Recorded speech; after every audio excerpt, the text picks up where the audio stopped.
دہن لگا دیا، زہر کا اثر فوراً دور ہو گیا اور تکلیف جاتی رہی۔ یہاں دونوں حضرات نے 3 راتیں چھپ کر گزاری۔ تلاش کرنے والے اس دوران میں غار ثور تک پہنچ گئے۔ ابو بکر کی نظر ان پر پڑی تو گھبرائے اور کہا، اے اللہ کے نبی، اگر ان میں سے کوئی شخص محض اپنی نگاہ نیچی کر دے تو ہمیں دیکھ لے گا۔ نبی کریم صلی اللہ علیہ وسلم نے فرمایا، ابو بکر، ایسے 2 آدمیوں کے بارے میں تمہارا کیا خیال ہے جن کا تیسرا اللہ ہے؟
اس وقت اللہ نے کافروں کی آنکھوں پر پردہ ڈال دیا، وہ غار کے اندر نہ دیکھ سکے۔ آپ نے 3 راتیں اور 3 دن غار میں قیام فرمایا۔ عامر بن فہیرہ دودھ پہنچاتے رہے، آپ کی بیٹی اسما رات کو کھانا پہنچاتی رہی، اور عبداللہ رضی اللہ عنہ دن بھر کی خبریں بھی سناتے رہے۔ گویا ابو بکر کا گھرانہ خدمت میں لگا رہا۔ تیسری رات غار سے روانہ ہوئے، عامر ساتھ چلے۔ عبداللہ عریقت نامی ایک شخص کو اجرت پر راستہ دکھانے کے لیے ساتھ لے لیا۔ اس طرح یہ آگے چلے۔ ادھر مکے کے کافر آپ کی تلاش میں نکلے، کیونکہ گھر میں انہیں علی رضی اللہ عنہ ملے تھے۔ پہلے وہ ابو بکر رضی اللہ عنہ کے گھر پہنچے، وہ وہاں نہ ملے تو کافروں نے اعلان کیا، جو شخص محمد یا ابو بکر کو پکڑ کر لائے گا اسے ہر ایک کے بدلے 100 اونٹ انعام میں دیے جائیں گے۔ قبیلہ بنو مدلج کا سردار سراقہ یہ اعلان سن کر ہتھیار لگا کر آپ کی تلاش میں گھوڑے پر روانہ ہوا۔ یہ بڑے ڈیل ڈول کا اور بہادر شخص تھا۔ تلاش کرتے کرتے ان حضرات کے نزدیک پہنچ گیا، لیکن گھوڑے نے ٹھوکر کھائی، زمین پر گرا، دوبارہ سیدھا ہوا، پھر گرا۔ ادھر ابو بکر مڑ مڑ کر اس کی طرف دیکھ رہے تھے۔ بولے، اے اللہ کے رسول، ہمارا پیچھا کرنے والا بہت قریب آ گیا ہے۔ اس پر نبی کریم صلی اللہ علیہ وسلم نے فرمایا، لا تحزن ان اللہ معنا، غم نہ کر، اللہ ہمارے ساتھ ہے۔ اس کے ساتھ ہی سراقہ کا گھوڑا زمین میں دھنس گیا۔ یہ دیکھ کر وہ پکارا، مجھے معاف کر دیجئے، میں آپ کو کوئی تکلیف نہیں پہنچاؤں گا۔ آپ نے دعا کی، گھوڑا نکل آیا، سراقہ نزدیک آیا، کافروں کے اعلان کے بارے میں بتایا۔ آپ نے اسے جانے کی اجازت دے دی اور اس سے کہا، ہمارے بارے میں کسی کو نہ بتانا۔ وہ لوٹ گیا اور آپ اپنے ساتھی کے ساتھ آگے روانہ ہوئے۔ ادھر یثرب یعنی مدینہ کے لوگوں کو اطلاع مل چکی تھی، وہ آپ کا بے چینی سے انتظار کر رہے تھے۔ آپ 8 دن تک سفر کے بعد قباء کے قریب پہنچے۔ قباء مدینے سے 4 کلومیٹر کے فاصلے پر جنوب مغرب میں ایک گاؤں تھا۔ لوگوں کو آپ کی آمد کی خبر ملی تو اللہ اکبر کے نعرے لگاتے امٹ پڑے۔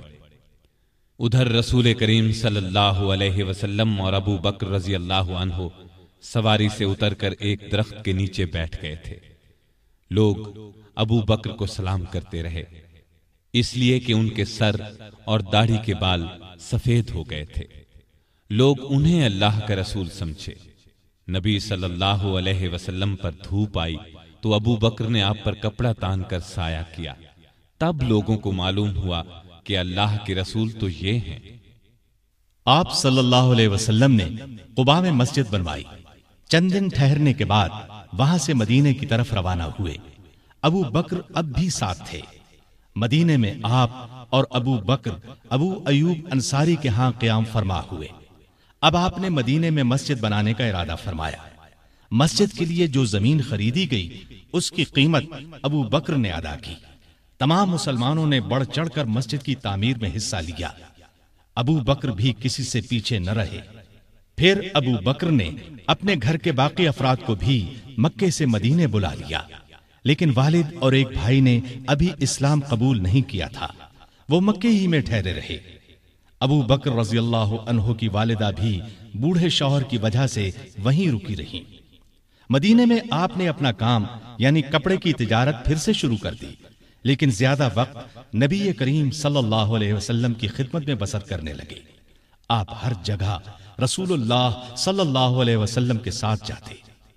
ابو بکر صدیق رضی اللہ عنہ نے ہر طرح کے جہاد میں حصہ لیا، دین کی خاطر ہر قسم کی سختیاں برداشت کی، اپنا مال اللہ کے راستے میں بے دریغ خرچ کیا، جان کی بازی لگا کر اللہ اور اس کے رسول صلی اللہ علیہ وسلم کے دشمنوں سے لڑے۔ آپ غزوہ بدر میں شریک ہوئے۔ اس لڑائی سے پہلے آپ نے پرجوش انداز میں مسلمانوں سے کہا، ہم آخری دم تک لڑیں گے۔ میدان جنگ میں نبی کریم صلی اللہ علیہ وسلم بہت دیر تک دعا کرتے رہے تو ابو بکر کا دل بھر آیا اور انہوں نے یہ الفاظ کہے، اے اللہ کے رسول، اب بس کیجئے، آپ بہت دعا مانگ چکے، اللہ آپ سے کیا ہوا وعدہ ضرور پورا فرمائے گا۔ لڑائی کے دوران جو کافر آپ صلی اللہ علیہ وسلم کی طرف بڑھتا، ابو بکر فوراً اس پر حملہ آور ہوتے۔ ابو بکر کے بیٹے عبد الرحمن ابھی مسلمان نہیں ہوئے تھے، کافروں کے لشکر میں موجود تھے۔ کچھ عرصے بعد وہ اسلام لے آئے۔ اس وقت انہوں نے بتایا، ابا جان، بدر کی لڑائی میں آپ میری تلوار کے زد میں آئے تھے، لیکن میں نے وار نہیں کیا تھا۔ یہ سن کر ابو بکر نے فرمایا، لیکن اگر تم میری تلوار کی زد میں آ جاتے تو میں تمہیں ہرگز نہ چھوڑتا۔ اس کے بعد احد کی لڑائی ہوئی۔ اس لڑائی میں مسلمانوں کے ایک دستے کی غلطی کی وجہ سے مسلمانوں کے پاؤں اکھڑ گئے۔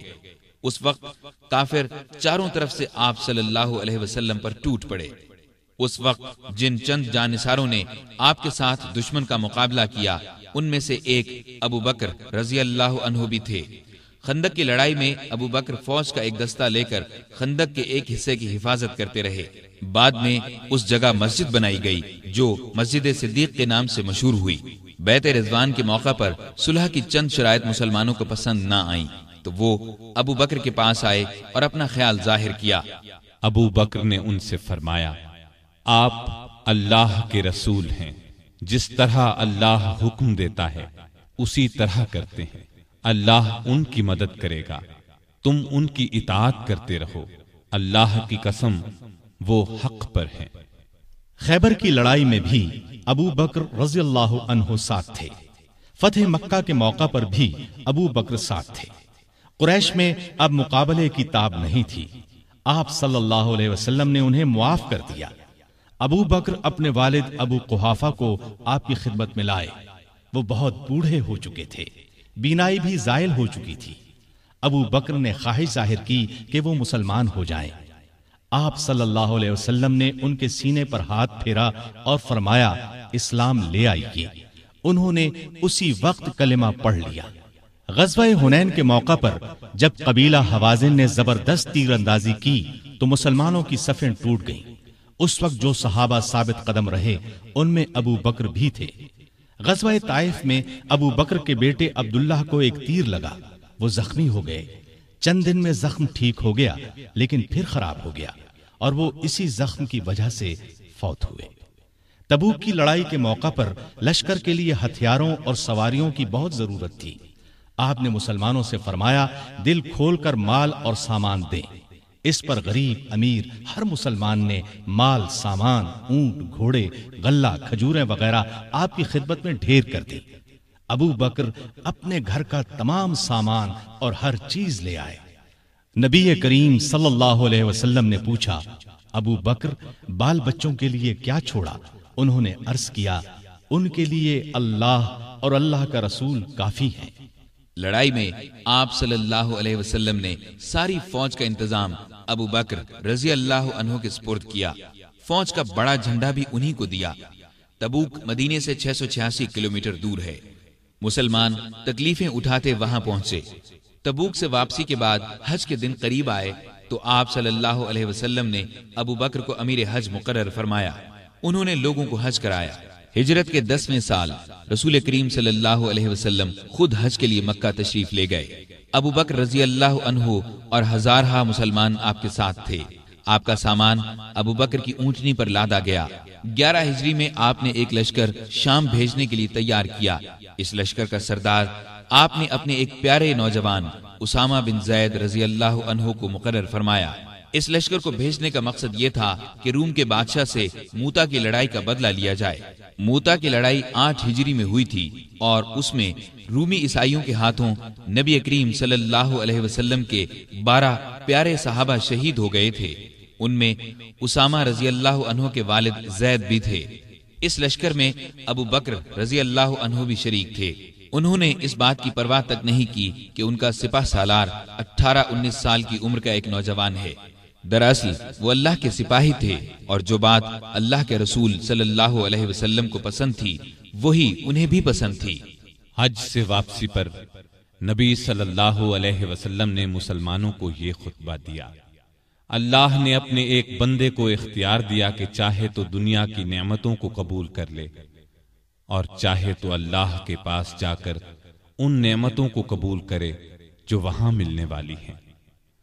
تو اس بندے نے اللہ کے پاس جا کر ملنے والی نعمتوں کو قبول کیا ہے۔ یہ خطاب سن کر ابو بکر رضی اللہ عنہ رونے لگے۔ وہ سمجھ گئے کہ یہ آپ صلی اللہ علیہ وسلم نے اپنے بارے میں فرمایا ہے۔ ہجرت کے 11ویں سال رسول کریم صلی اللہ علیہ وسلم کے مرض میں اضافہ ہو گیا تو آپ نے ابو بکر کو نماز پڑھانے کا حکم فرمایا۔ ابو بکر نمازیں پڑھانے لگے۔ اس دوران میں ایک صبح آپ کو افاقہ محسوس ہوا تو آپ سہارا لے کر مسجد میں تشریف لے آئے۔ ابو بکر نے پیچھے ہٹنا چاہا تو آپ نے اشارے سے فرمایا اپنی جگہ پر رہو۔ پھر آپ نے ان کے ساتھ بیٹھ کر نماز ادا کی۔ ہجرت کے 11ویں سال 12 ربیع الاول بروز پیر آپ صلی اللہ علیہ وسلم نے رحلت فرمائی۔ وہ دن ابو بکر کی زندگی کا سب سے بڑے صدمے کا دن تھا۔ انہوں نے نبی کریم صلی اللہ علیہ وسلم کی پیشانی کو بوسہ دیا اور فرمایا: میرے ماں باپ آپ پر قربان، اللہ آپ پر 2 موتیں جمع نہیں کرے گا۔ جو موت اللہ نے آپ کے لیے لکھ دی وہ آ چکی، اب آپ پر کبھی موت نہیں آئے گی۔ اس وقت صحابہ کی حالت بہت نازک تھی۔ سیدنا عمر فاروق رضی اللہ عنہ ننگی تلوار لیے اعلان کرتے نظر آئے: جو شخص یہ کہے گا کہ رسول اللہ صلی اللہ علیہ وسلم نے وفات پائی، میں اسے جان سے مار ڈالوں گا۔ ابو بکر نے ان کی یہ تقریر سنی تو فرمایا: اے عمر، سنبھلو اور چپ ہو جاؤ۔ پھر آپ نے لوگوں کے سامنے تقریر کی: لوگو، جو شخص محمد صلی اللہ علیہ وسلم کو پوچھتا تھا وہ جان لے کہ محمد صلی اللہ علیہ وسلم وفات پا گئے ہیں، اور جو اللہ کو پوچھتا تھا وہ سمجھ لے کہ اللہ زندہ ہے، وہ کبھی نہیں مرے گا۔ ان الفاظ کے بعد آپ نے قرآن مجید کی یہ آیت تلاوت فرمائی:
محمد صلی اللہ علیہ وسلم صرف رسول ہی ہیں، ان سے پہلے بہت سے رسول آ چکے ہیں۔ کیا اگر ان کا انتقال ہو جائے یا شہید ہو جائیں تو تم اسلام سے اپنی ایڑیوں کے بل پھر جاؤ گے؟ اور جو کوئی پھر جائے اپنی ایڑیوں پر تو ہرگز اللہ تعالیٰ کا کچھ نہ بگاڑے گا۔ ان قریب اللہ تعالیٰ شکر گزاروں کو نیک بدلہ دے گا۔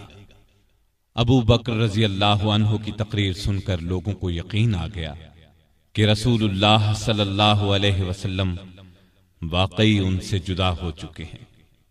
آپ کی وفات کے بعد مسلمانوں نے متفقہ طور پر جناب ابو بکر صدیق کو خلیفہ چن لیا۔ خلیفہ بنائے جانے کے بعد انہوں نے یہ خطبہ دیا: لوگو، اللہ کی قسم، میں نے کبھی تمہارا امیر بننے کی خواہش نہیں کی۔ تم نے ایک